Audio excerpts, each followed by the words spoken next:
Hello, I'm pleased to welcome you today to Career Month 2019. Today's webinar is about workforce reentry and career transitions. My name is Linda Pantel, and I work with the Alumni Career Development Team here at the University of Chicago in Hyde Park. All November long, we're bringing you a month of free online career programming tailored for you Chicago alumni of all degree types, years, industries, and backgrounds. Each program is an opportunity to learn from successful Maroons who are leading at the top of their fields. Today, I'm pleased to introduce Jennifer Magnabosco. Jennifer is a certified career and leadership coach, consultant, and workshop trainer with a focus on leadership development, career transitions, and emotional intelligence. And it's my pleasure to hand the controls over to Jennifer for this afternoon's program. All right, thank you so much, Linda, and thanks to everyone who is tuning in today.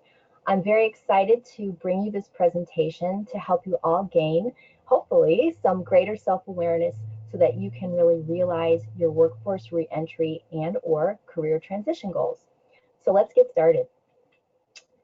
All right, so today what we're going to cover is a little bit of background. I'm going to kind of set the stage for today's presentation by giving you some trends from my coaching practice when people are thinking of reentering the workforce and doing career transition. Then we're going to talk about some methods and approaches towards those ends. And I'm a certified coach from an organization called GetFive, and they specialize in career coaching and outplacement. So I'm going to share some information from their methodology that they use with clients, that I use with my clients, and I think that will really be helpful, and especially to our University of Chicago audience here who really wants to use tools that are research and evidence-based. And from there, we're going to talk about some state-of-the-art strategies to help you better assess your self-awareness, skill sets, and your career interests and direction.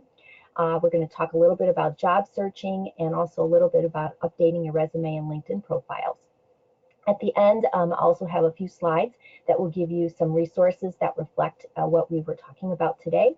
And then just a little disclaimer, I'm not going to really be covering a lot of industry trends. That's really kind of a separate webinar, but I will be giving you a little bit of tidbits from research on emotional intelligence and strengths-based leadership.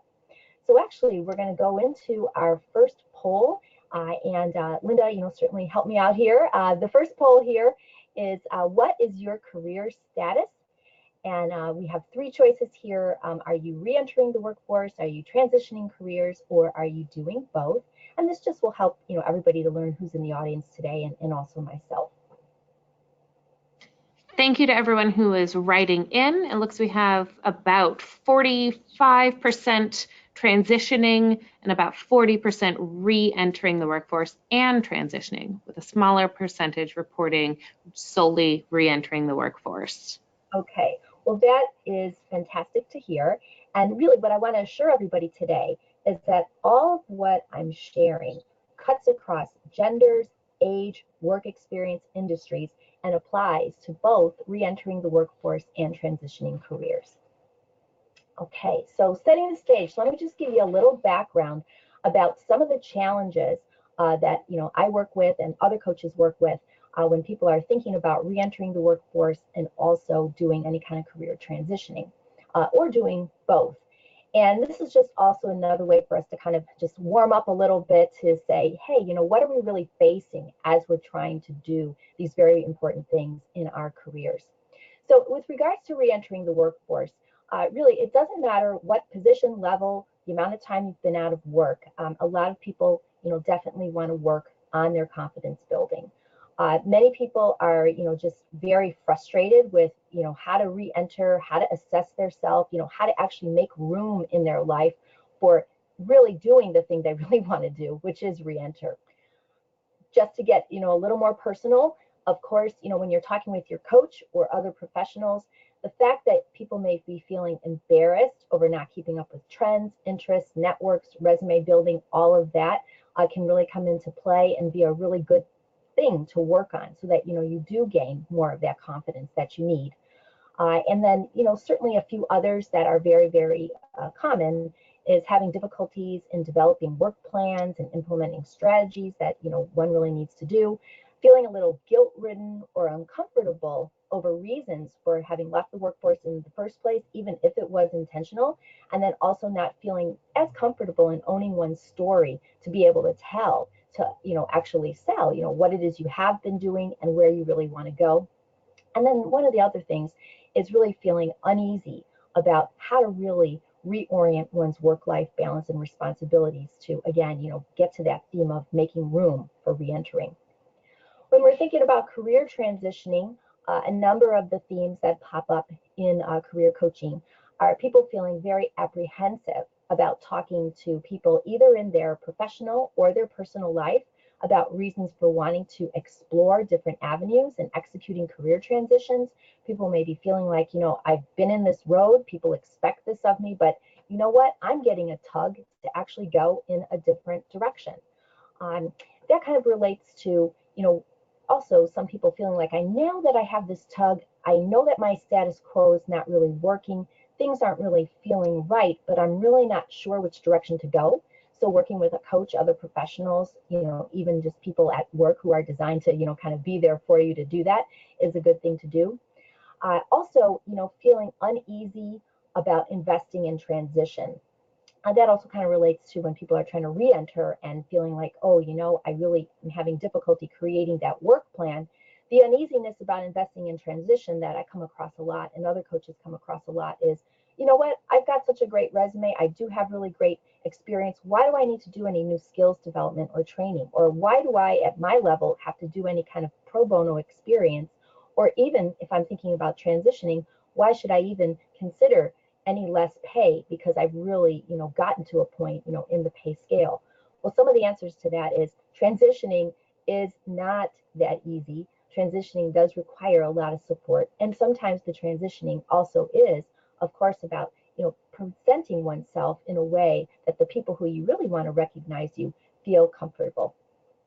And then the other thing that people often come up against is, you've been trying a while to transition, but not sure why they haven't landed a new role, or they're really not sure how to be more impactful during the search process and also doing interviews.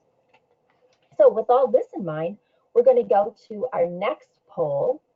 And this question is, what is the biggest challenge that you're facing re-entering the workforce and or transitioning careers? And if everybody could select, the biggest challenge that, you think that you are facing at the moment, or if you want to write something in the chat box, that's fine too. Thank you for continuing to share these. We're waiting on a few more, but it looks like we have a majority of the audience who's feeling unsure about the job or career, what job or career direction to go, followed by the difficulty in developing a work plan or investing what's needed, and then confidence and motivation is also affecting the crowd today. Okay, very, very good. Well, thank you all for sharing that. And what I want to say about all of those answers is that what we're going to cover today really can be helpful for all of the reasons that you all have checked. And let me just slip to the next slide here to kind of set up some confidence building, right away. So meeting your challenges head on. The first real big message that I just want to share with everybody is embrace what you have done and what you can do. And I have 12 things listed on this slide. I probably could have made 3 more slides with, a lot more on them. But I wanted to kind of pick out the main things that really you have at your disposal and things that can really be helpful to really assist you with any of the challenges that you all have indicated today. The first 2 on this list are about upvaluing your educational background, the work that you've done, even if it was a long ago, the volunteer and personal experience that you have. And what I mean by upvalue is, we kind of all get stuck in thinking about, how, our experience, how our backgrounds, have kind of played out. But what you want to kind of do when you're thinking about transitioning or even reentering the workforce is to try and think about what are some of the new ways that you can kind of share what it is that you've done or your educational background. How can you actually apply that in really cool ways towards the new direction that you'd like to go in so that people kind of see you in a new light? But first, you have to kind of start with you kind of visualizing what it is about you that you can kind of see in a new light.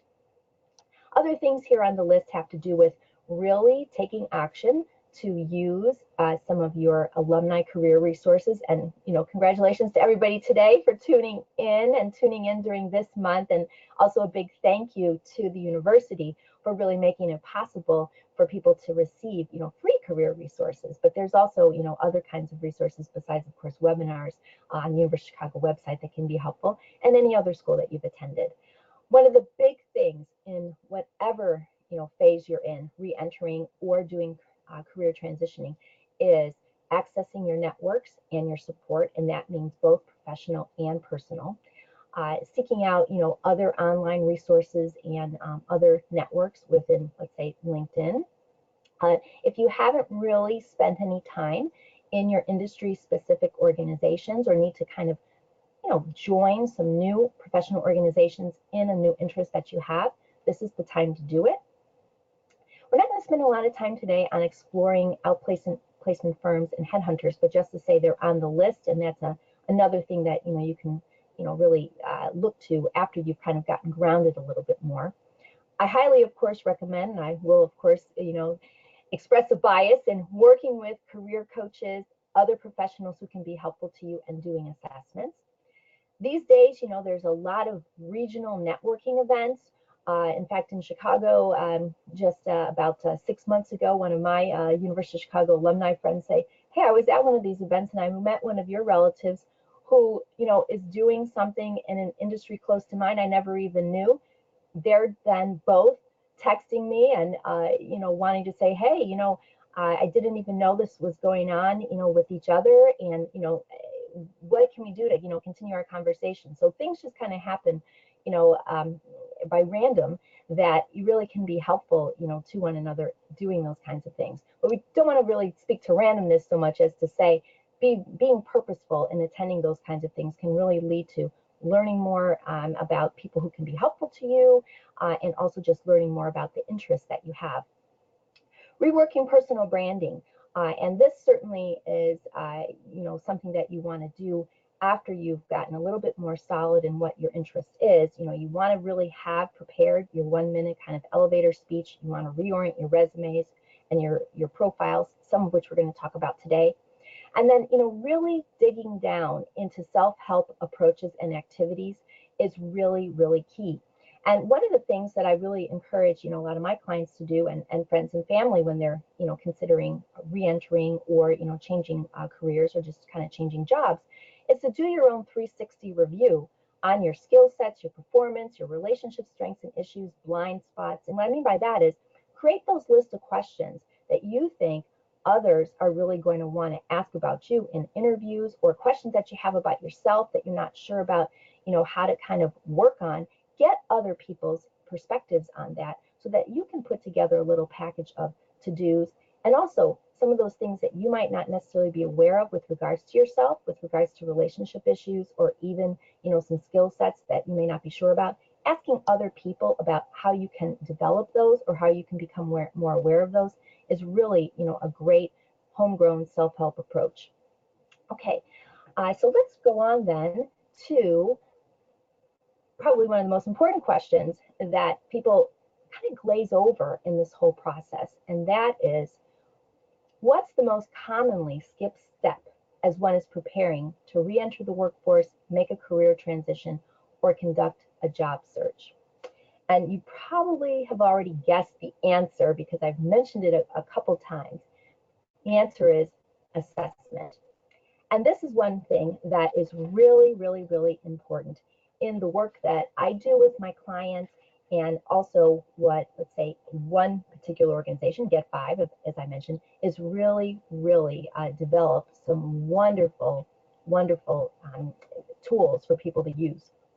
So I'm just showing you here the 5-step method from GetFive.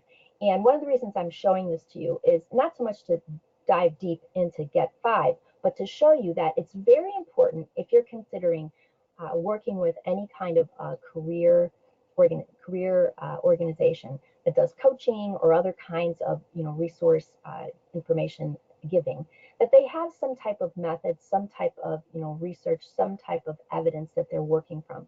GetFive is actually based in New York. They do a lot of online work. I do coaching, as one of their certified coaches, and we use this 5-step method to really help people start from the beginning, which we kind of call reignite, and go all the way to helping people to land that job and to do onboarding. What we're going to kind of focus on today is the first step in the method, which is called reignite. And that's where we're going to look at assessment and targeting, job targeting. And then we're going to do a little bit of discussion about retooling, and that's working on your resume and your LinkedIn profile. The career month also has had some other webinars that focus a little bit more on resumes and also working on personal branding. So, I'm not really focusing on that tremendously, but I do want to give you the benefit of linking up what I'm going to talk about with regards to assessment to looking to resume and LinkedIn profiles. Okay, so let's start in with talking about assessments. One of the big reasons that assessments are so important is because they really give you that personal power. They're the most critical step in discovering what's important to you so that you can best determine your career, your job fit, your interests. And really, it's all based on the premise that knowing what we value really increases our chances of getting what we want. Some of the other benefits of doing assessments are that they really help us to, produce and better understand the patterns that really help us to better formulate the story that we want to tell about ourselves, both verbally and on paper. And it also helps to steer our direction. Helps us to zero in on the skills that we have. And one of the things that we really kind of stress in the GetFive method is not just, hunkering down and thinking about, oh, what are all the skills that I normally talk about? But one of the things that's so important when you're re-entering or doing a career transition is also thinking about what skills are most enjoyable and meaningful to you to be using. Because whether it's re-entering or doing a career transition, you're doing that for purposeful reasons. And it's not just about, replugging into what you used to do or making that lateral move. It's really about going into that next phase of your life that is professional, but it also impacts on personal. And that's where we also, have the opportunity when we're trying to make these transitions to really achieve a different work-life balance, or to, have a chance to actually maintain a certain kind of work-life balance that's important. When you're doing assessments, you have that opportunity to also identify certain aspects of your experiences that may go unnoticed otherwise. Even if you're really great about being, anecdotally analytical about oneself, when you really have an opportunity to do some assessments that make you do things on paper and make you think a little bit more holistically about yourself, really some very important discoveries can be made. So what we're doing today in this presentation and talking about assessments, and also a little bit about resume and LinkedIn profiles, but mainly the assessments are what's going to really provide the basis for your overall approach for your career direction, job targeting, cover letters, interviews, decision making, all these kinds of things that go into the whole process that you're about to engage in. All right, so what I'm going to do now is actually go through the set of assessments that we use at GetFive. And then after that, I'm actually going to talk to you about 2 other really important assessments that have become very trendy, that are used in hiring and also for people to really learn more about themselves.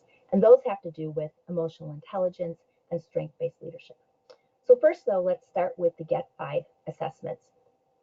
And also what I'd like to just tell everybody is that I'm going to give you basic descriptions of these assessments and some excerpts. But what's been really, really wonderful is that GetFive has made it available for everybody to receive these assessments free just for participating today in the webinar. And we will be able to give you more information about that after the webinar, and Linda will be sending out a follow-up email. Okay, so let's jump in. The first type of assessment is called 7 stories. And This is a kind of an assessment that asks you to really zero in on your most satisfying accomplishments. And then after you list 25, 26, 28, you could even do 30.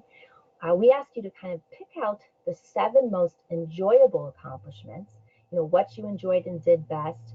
We ask you to talk about your key motivations, what work environment characteristics were really enjoyable, what the subject matter is. So really kind of hunkering down to your 7 most enjoyable accomplishments and stories. And then from that, we kind of pull the 7 most enjoyable skills that you think that you've had over the course of your accomplishments. One of the great benefits to all of this is that really then sets you up for thinking about how to rework your resume, how that also, of course, impacts on your LinkedIn profile, how to think about what direction you might want to go from a career or job point of view. And it really, really helps to set a great foundation for everything else that we're going to cover. The next thing is a 40-year vision. We all kind of talk about, oh yes, what, we'd like to maybe be seeing ourselves doing in 5 to 10 years, or even for people who don't know, what that really looks like. That's why this particular exercise also is very important, because it helps you to develop a holistic picture of your life in 5-year increments. And not just about, what's going on from a work standpoint, but also where you'd like to be in relationships, where you'd like to be with regards to your living situations. How about hobbies and interests? How about health, things that you want to address? How about finances? So that you actually are not looking at your career transition or your work reentry just in a narrow, kind of lane, but really more holistically, so that, you really can achieve some more of that work-life balance. The next kind of assessment has to do with current work-related values. And there's a whole sheet here where you rate the degree to which you value particular characteristics of work in 4 categories. Things about work environment, things about work relationships, things about work responsibilities, and benefits that you might actually achieve or just want to get out of work. I think that we talk about these kinds of things a lot, but to actually put them down on paper, again, it's another very, very important grounding kind of exercise, so that we actually can use this kind of information about values in everything else that we're going to do with regards to setting up our re-entry and career transition well. Another one of these assessments is kind of a self-assessment summary, where you pull together information from that work-related value worksheet, your 7 stories worksheet, and then you also get a chance to do some mapping of that information from your stories to specialized skills. So this is where some of that skills identification comes in. And then when you're kind of completed with this, you ask yourself some open-ended questions to say, hey, now that I kind of have an idea of all of this, where really are those career opportunities in organizations that I think I'm going to most likely thrive in? So this slide here just gives you a little bit of an excerpt from the mapping of your 7 stories and your most enjoyable skills to the specialized skills list that you're also going to be able to develop. And so at the top here you see just a way of looking at whatever you talked about in story number 1, story number 2, number 3. You go down this list of specialized skills and you check off which ones really kind of apply.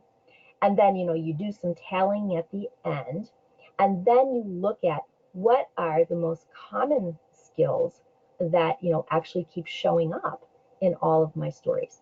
And this slide here is not an exhaustive list of the specialized skills. It's just, an excerpt. But this is really, I think, one of the most pivotal types of assessments, because you get to kind of pull it together and really say to yourself, you know what, I knew that I really had these skills in this column, but I didn't really realize that I had some of these skills. And all of this can really, really help you to determine then what kind of direction you want to go and what kind of interests you really have. All right, some of the other assessments that you also can do are called special interests, where you talk about some other skills and interests, such as hobbies, that maybe didn't come out in the 7 stories exercise, or even in some of the other assessments I already talked about. And then this next one, and the other 2 that are on the next slide, I think are really, really important, because this really helps you to drill down about what are the factors that really made your jobs in the past or your current job exciting and rewarding, boring and frustrating. And that's another aspect to all this analysis of where do you really want to go in the future and why. And these last 2 assessments here talk about your ideal job and your ideal environment. So looking to the future. The ideal job exercise asks you to visualize the kind of future position or the future kind of career that you'd like. And so you're actually putting yourself into the future, asking yourself, well, what's happening in this new career? What are some signs of success? How am I feeling, in this new career? What are you saying to yourself? How are you talking about yourself to other people? And also, what are some of the hardest and some of the best lessons you've learned in this new career? So this kind of exercise, along with the next one about what are some of the factors in your ideal work environment, really help to make you, catapult yourself into the future so that you can say, hey, you know what? I never knew that, boy, I would be thinking about these kinds of lessons learned. This really helps me to determine, where I really want to go with the interests that I might have, or it really helps you to discover the interests, that you're not sure that you have. Okay, so, I just mentioned this actually in the beginning, but just want to, say a thank you to GetFive, because I can't interact with all of you, to just say we really look forward to making it possible for you to receive a copy of these assessments. Okay, so let me continue on then to talking about 2 other assessments, as I mentioned, that have really become trendy for hiring and also for people to learn more about themselves, to do well in a career, and also to really be satisfied. These are not GetFive assessments. These are other assessments that have been developed by other professionals. So the first one is emotional intelligence. And just to kind of get everybody on board with, what are we really meaning by emotional intelligence, since, there's certainly been a lot of press out there over the last 20 years, especially. But just to say, for purposes of, what we're doing today, emotional intelligence is the ability to perceive and apply your emotions to any of life's tasks, to have the capacity to, really reason and better understand your emotions as well as express them. And, really it's about learning how to use your emotions to facilitate your thinking, and especially managing your emotions within yourself and also in relationships. So a little bit of research here. There's been a lot of research on emotional intelligence, and this is, a lot of research that's just been pulled together across, different types of people and across industries, across, just a lot of different groups. And, we really have some very strong trends. And emotional intelligence is really considered essential for many things related to job performance, leadership, team success, producing quality-based work, increasing, your productivity, being able to manage change. And the last one here about being essential for career adaptability and decision making. Is really some new lines of research showing that really success is very much tied now to how well you can adapt in careers. And so for everybody who is in that position of wanting to re-enter the workforce or do some career transitioning, getting a better handle on your emotional intelligence is really, really key. And then just some other stats here that I think are really helpful and fun to know is that a lot of people aren't aware that emotional intelligence is actually estimated to account for 27 to 45% of overall job success, and that it's actually a better predictor of job performance versus your cognitive intelligence, or really how smart you are.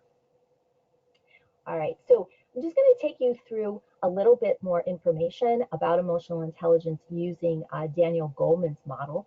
You might recognize the Goleman model because Daniel Goleman was, and still is, the researcher who actually expanded the early work on emotional intelligence and wrote the groundbreaking book that got so much attention almost 25 years ago. So his model really zeroes in on 4 aspects of emotional intelligence: self-awareness, self-management, social awareness, and social skills. And so I'm going to take you through just some basic details of the model so that you have a little bit more understanding of what aspects you really can be looking for and working on. Okay, so let me just get everything on the screen here. All right, so self-awareness is one of those intrapersonal types of characteristics. And this is where you'd really be zeroing in on your own emotional self-awareness, how accurate you can be regarding your own self-assessment, not just of emotions, but relationships and other things, and also relates to self-confidence. So everything that we just went over with regards to the GetFive assessments really helps you to zero in on this aspect of emotional intelligence. This is a slide that I actually have created for all aspects of the Goleman model, but today I'm actually just going to show you what it would look like for you to create this kind of a exercise for yourself with regards to self-awareness. So this is three columns, and I'm sometimes describing some of this for people who are maybe just listening on the phone and don't have the PowerPoint in front of them.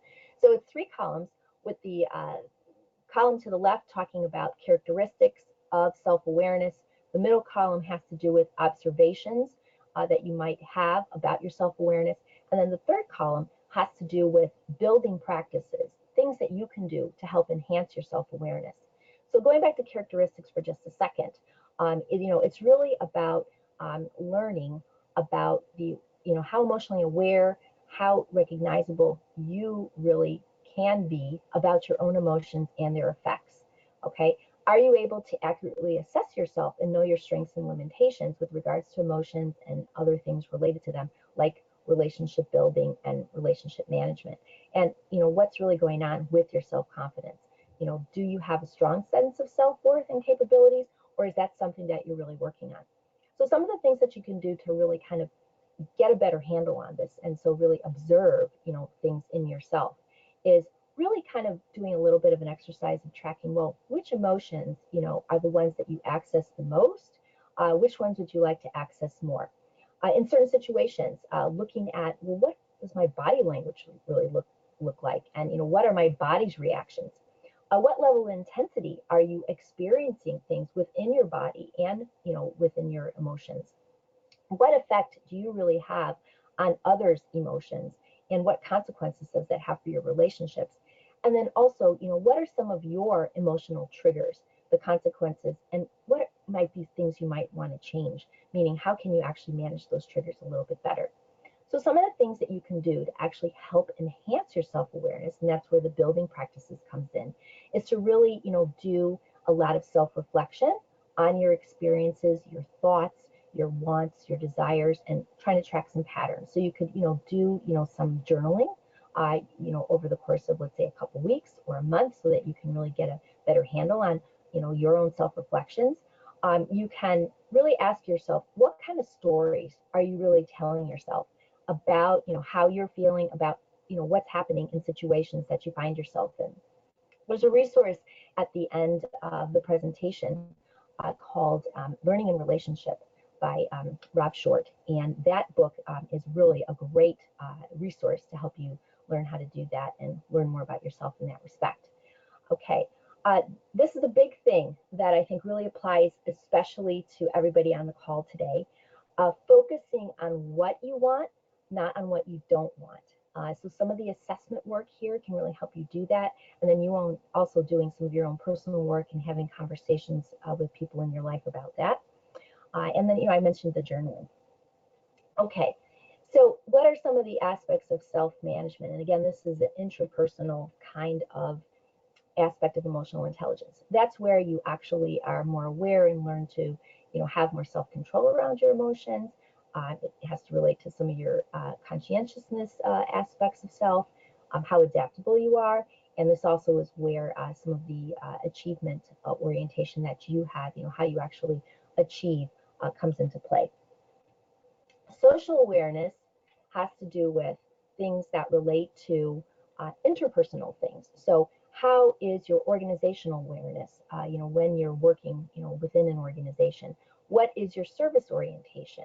Meaning, how do you really operate within the organization to actually say, I am here to provide service to my employees, my peers, myself.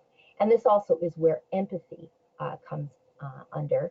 And that's also something that is very important, as you start to re-enter the workforce, or actually maybe think about changing jobs. What has really helped to form your capacity to be empathic and to also have empathy for yourself. Social skills is also an interpersonal aspect of emotional intelligence, and there are many aspects to this one, and that has to do with how visionary are you from a leadership perspective about your own self, about people with whom you work, about projects and your career. How influential can you be in work environments? Are you able to actually help develop others? Because the saying goes, if we also can help others, work on and develop their emotional intelligence and aspects of self, it also helps us. Under this particular category of emotional intelligence, it also has to do with conflict management skills and also teamwork and collaboration. So how might this all translate into doing an emotional intelligence questionnaire? Well, one of the most popular questionnaires is the EQI 2.0. 2.0 meaning it's gone through some versions over the years, and this is a self-administered standardized test. And these days it's being overseen by Multi-Health Systems, which is another organization that does certification for coaches and others to be able to administer the questionnaire. I actually have certification from Multi-Health Systems and do work with the EQI 2.0 with my clients. So I can say that I think it really can be very helpful and really mind-opening and really help with discovery. Not just about emotional intelligence, but also about how you want to work in a work environment, and it also can unlock some clues to what directions you might want to go in your career. This particular assessment focuses on your emotional and social functioning, your performance and well-being with regards to work. There are different types of reports that can zero in on just workplace reports, so it has nothing to do really with zeroing in on leadership specifically, although there is some focus on leadership in the workplace report. You can also just ask the report to be generated to zero in on leadership. And then there's also a 360 report where you can engage others to do the same kind of EQI 2.0 questionnaire that you're doing. You would answer it from your perspective, they would answer it from their perspective, and then you can kind of put it all together to really have that multi-learning opportunity. Okay, so let's move on then to talking about strength-based leadership, which is another aspect of the work world today that a lot of organizations are zeroing in on. Whether it's been in my consulting, in my teaching, or my coaching, a lot of people I come across have already taken the strengths-based leadership, or we call it SBL assessment, because the book on strength-based leadership by Rath and Conchi is really a very popular resource. And I do believe, Linda can maybe comment on this after the webinar concludes, that I believe there's an option for alumni and may only be current students to take the SBL through the University of Chicago. So let's clarify that point, after the webinar concludes. But you can actually buy the book. The book isn't very expensive. You can get it on Amazon.com, and it gives you a code that then links you to the website where you can actually take the strength-based leadership questionnaire. So why are strength-based approaches in organizations really important these days? Well, just like emotional intelligence, the research on strength-based approaches in organizations really are showing that strength-based approaches are linked to greater productivity, greater organizational growth and innovation, effective teams, organizational cultures that deal with change much better, both in the short and longer term. And also research shows that people who are aware and confident in their strengths have higher job and career satisfaction, higher self-confidence, higher income, and the greater capacity to deal with change. All the things that, I think we all are looking for. And certainly that issue about greater capacity to deal with change, we live in a world where change is constant. So if you have a better handle on your emotional intelligence, your strength-based leadership skills, you actually will be very, well positioned to re-enter the workforce or to make a career shift or even just a job shift and be more successful in what you're wanting to do. Okay, so this slide here is just a little mapping that I've done to show the relationship between emotional intelligence and strength-based leadership characteristics. And if you do the strength-based leadership questionnaire, you'll see that characteristics are split into 4 different groups. And the ones that are bolded here on the screen are the ones that actually pertain specifically to emotional intelligence. So if you kind of do these both assessments, you'll get, I think, a nice overlap of information.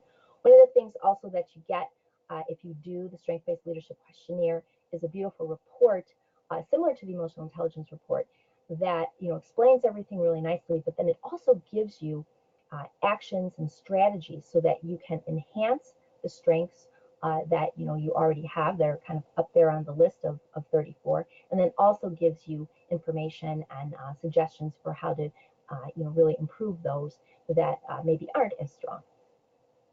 Okay, so I think we're ready for polls 3 and 4, and Linda, help me out here. Poll number 3, I think we're going to do first. In the last year, have you engaged in any type of assessments to help you with workforce reentry or career transitioning?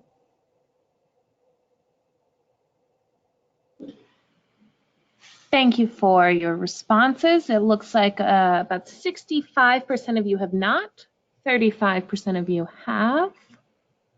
Okay, and our next poll then is, after hearing about assessments today, do you think you'll seek out those that can help you with re-entry and or career transitioning? All right, and I'm hearing some collective optimism and action here. About 88% of you reporting that yes, you will. Great. If I could jump out of my chair, I would. That's such great news because I really feel like this is really the first big grounding step for everybody in order to do that discovery that's needed to help you move in the direction you'd love to go. So very happy to hear that. All right, so now I'm just going to take the last couple minutes here to talk about job searching, resume, and LinkedIn profiles because all of this is going to be made available to you so you can kind of look at this more closely. But here's just an example of getting a little more systematic and also using what you might have learned in doing some GetFive assessments and applying that to developing job targets. So one of the things that GetFive really is very, very strong on is saying, in order to really build your plan for putting together the job target information that you need, is you do take what you've learned from your assessments and then apply it to the industries that you are maybe interested in, the type of positions in those industries that you're interested in, and then the kind of magic number that GetFive things can really help be very successful in people's job searching is 200 possible positions that you identified. And that doesn't mean maybe 200 separate ones. It may mean that, let's say, within one organization, there are 10 positions that are almost the same. You can kind of count those as 10. And so it may be that you're maybe looking at 20 organizations, but you're identifying 10 similar kinds of positions within that organization. But the idea here is to set that 200 number as your goal. And let me tell you, I can say that having used this method with clients who are skeptical, getting them to actually put all of this on paper really, first of all, great sense of accomplishment. But secondly, really provides a lot of hope that, wow, I have a great, degree of choice. I have a lot of options, and I know where I really, really want to go, with my job targeting approach. So just to say, this is a little excerpt out of the GetFive methodology, but it really works. The next thing is resume updating.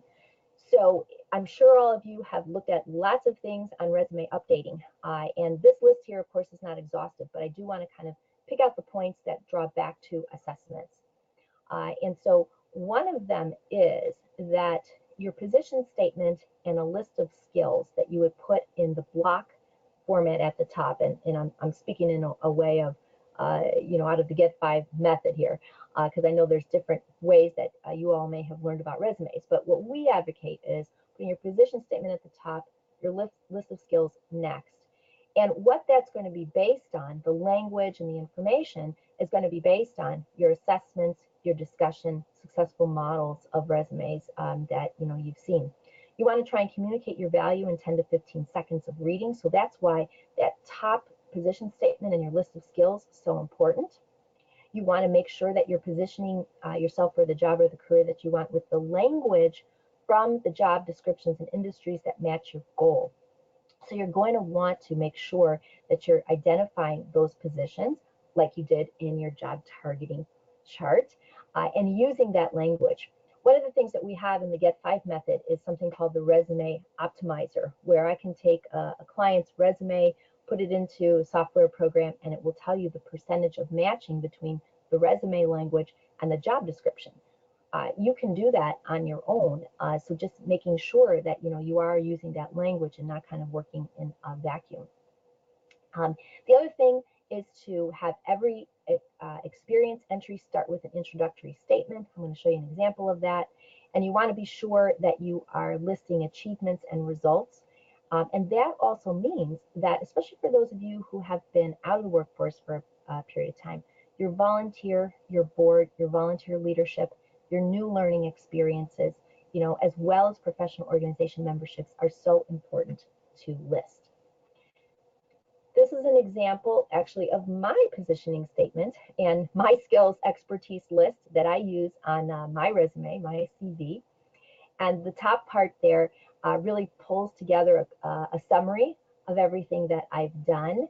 And then it also speaks to what I'm doing now, and also, a little bit of an outreach as to, what the application of my work is. And then listing my top skills and experience, which did come from me doing my anecdotal assessments and my actual assessments I did with the GetFive method. This is an example of one experience entry from a client who had a last job in 2014, wanting to re-enter the workforce this year with the job goal of human resource manager trainer in a nonprofit organization. So one thing that I just want to draw your attention to is it just doesn't start with all the things that were accomplished in this particular role. The first bullet point actually gives an overall summary statement of what you did in that role.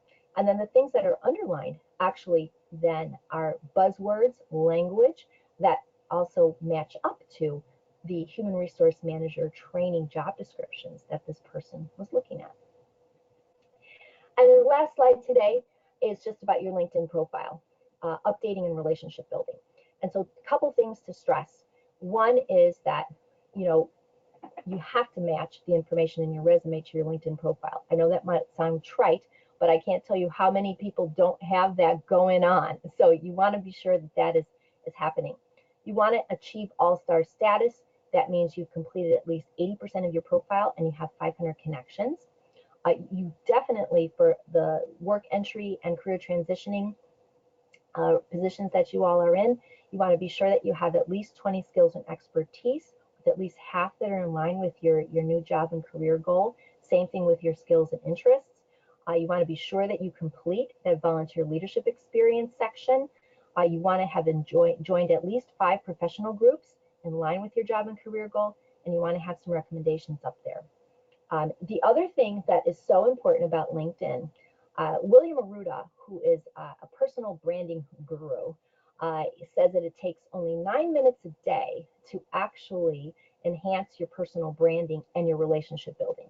So if you spent 9 minutes a day doing some of these other things under the how will you, so for example, creating a strategy to keep in regular contact with your connections, that could mean just, clicking on congratulations, sending people small notes, keeping up with acknowledging the updates, that you receive about, anything, like even in the blog box or things that people have posted.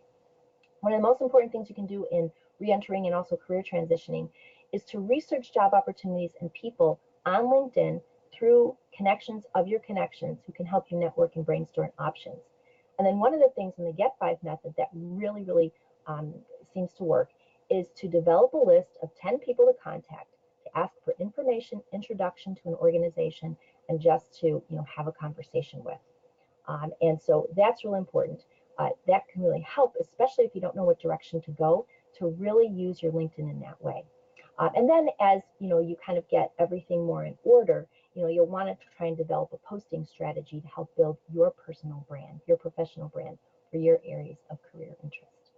So I'm going to stop there and just kind of end on a very motivational note to say, I really, really hope that you all have, gotten a lot more information here today that can be inspirational for you to do assessments, like I've described.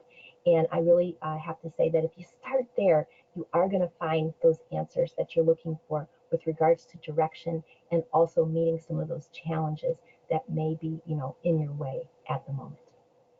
Okay, so I'm going to stop there, Linda.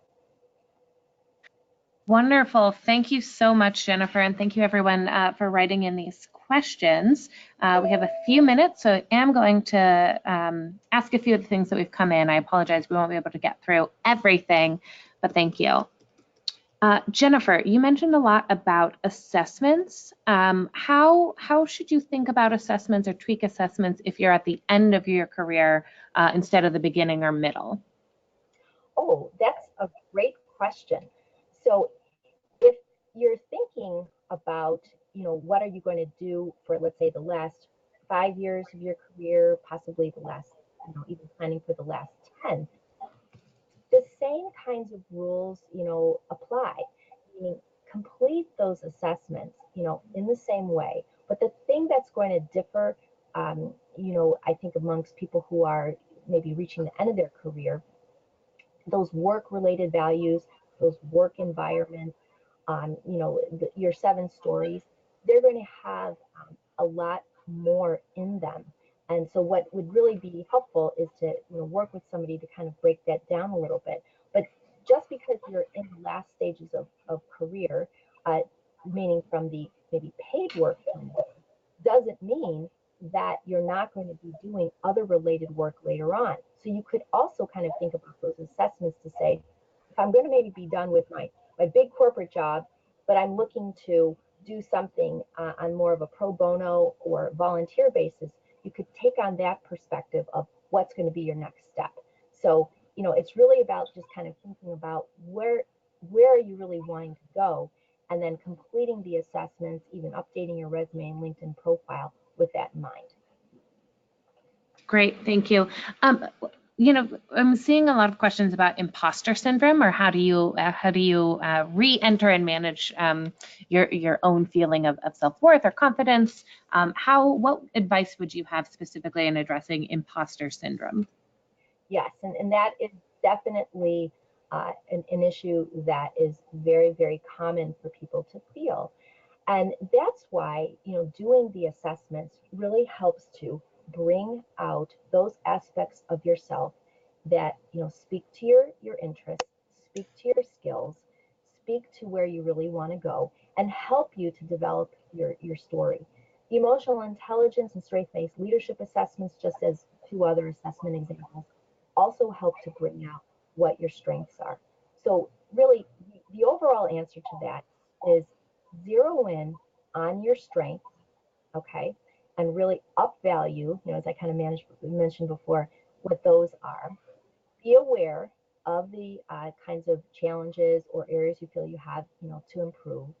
And thirdly, you want to develop owning your own story in a positive way.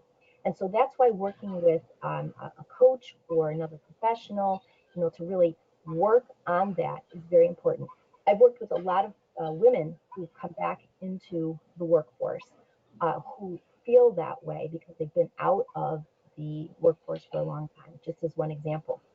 And they've been doing all kinds of volunteer leadership roles. They've been, doing all kinds of other management roles, maybe doing, even supporting some of their husband's work at the time, and not feeling like it's really been for them. And so one of the things that the coaching and these assessments do is zero in on what really is it about you that you have to offer that other people are really going to want to be interested in, and own that story. It's also okay, especially these days, because transitioning amongst jobs and people doing all kinds, changing up is actually more the norm than anything these days. So people are actually a little bit more forgiving about how things have been changing and how you've managed change. And one of the things that you may have, to really anchor on is how have you handled doing all that kind of change? How have you handled gearing up for change? But that also, the overall answer to that question too, is a more personal one that requires a little bit more work with other people, so that other professionals, I should say, so that you can work on that from both an emotional point of view and then also from a strategic point of view. Wonderful. And last question of the afternoon. If you are targeting more than one industry or job, how should you address that on a LinkedIn profile? That is a very, very good question. And the short answer is you want to create a LinkedIn profile that really is very comprehensive and is kind of a little bit more generic. You want to put in as much that can actually apply to both. But really, it's a little bit hard to do because, of course, we can't have a couple LinkedIn profiles where we can have a couple different resumes, right? So just make sure that in your skills and your interests that that's covered, so that it applies to both, but that your, overall, listing of all your experiences and everything is comprehensive. Don't leave anything out. Put, everything in so that it does look holistic. And then, if you're going to create that paragraph about yourself, try and write a summary paragraph that is all inclusive.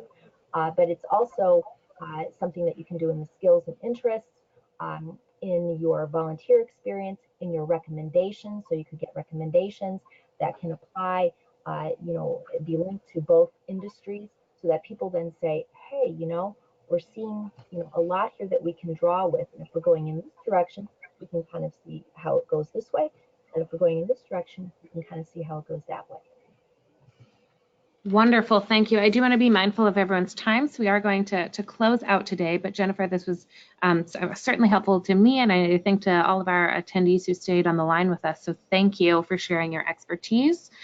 There are lots of things, questions brought up about how do you find a career coach, about, resume review, this personal branding. We have lots of additional, if any of that is of interest to you, listeners, we have lots of additional content on our YouTube channel. So we will include that link in our post-event email, but please, there's more information there, and we hope to see you participate throughout our other programs the rest of this month for Career Month. So we will be sending out that email, and we encourage you to take a good look at that. But once again, thank you, Jennifer, for joining us, and thank you, everyone, for spending the afternoon dedicated to your career today. Thanks so much. Thank you. Good luck, everyone.